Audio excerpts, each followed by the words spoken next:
Първите 7 закона на успеха. Брайан Трейси в 5 минути. Здравейте и добре дошли в канала ми. Казвам се Боряна и днес ще ви представя първите 7 закона от книгата на Брайан Трейси «32-та абсолютни закона на парите и успеха». Ако искате да разберете как мислят и действат най-успешните и богати хора, останете до края. Обещавам ви 5 минути, които могат да ви променят мисленето. Първо, законът за причинно-следствената връзка. За всеки резултат има конкретна причина. Ако искате повече пари, открийте действията, които ги създават. Успехът не е мистерия, то е следствие. Запитайте се, какво правя днес, което води до това, което имам утре.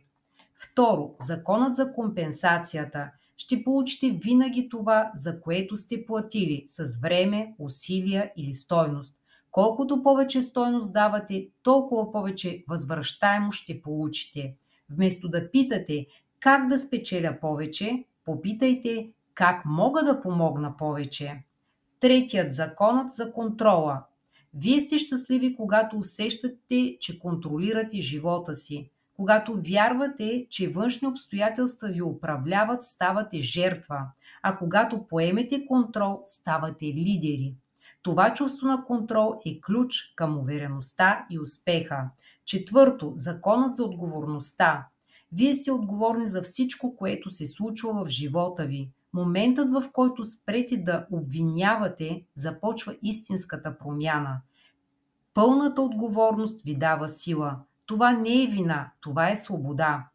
Пето, законът на финансовата независимост. Само вие сте отговорни за финансовото си бъдеще. Не чакайте държавата, началника или кмета. Планирайте, спестявайте, инвестирайте. Трейси казва, спестете поне 10% от доходите си всеки месец. Шесто, законът на ума. Вашият външен свят е отражение на вътрешния. Ако мислите ви са подредени, позитивни и целенасочени, и резултатите ви ще бъдат такива. Когато държите в съзнанието си постоянно, това създавате в реалността. Седмо, законът на мисленето.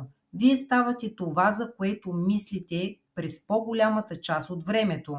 Богатите мислят за успех, цели и възможности. Бедните за страхове, проблеми и вина. Контролирайте фокуса си и ще контролирате резултатите си.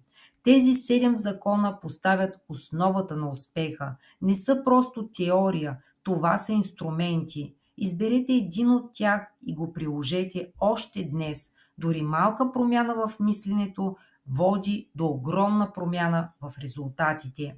Ако искате да чуете останалите 25 закона от книгата, абонирайте се и оставете коментар «Искам още». Кой от тези 7 закона ви направи най-силно впечатление? Напишете ми долу. Нека завърша това видео с картина за изобилие и просперитет, вдъхновено от книгата на Брайан Трейси. Променете мисленето, създайте успеха.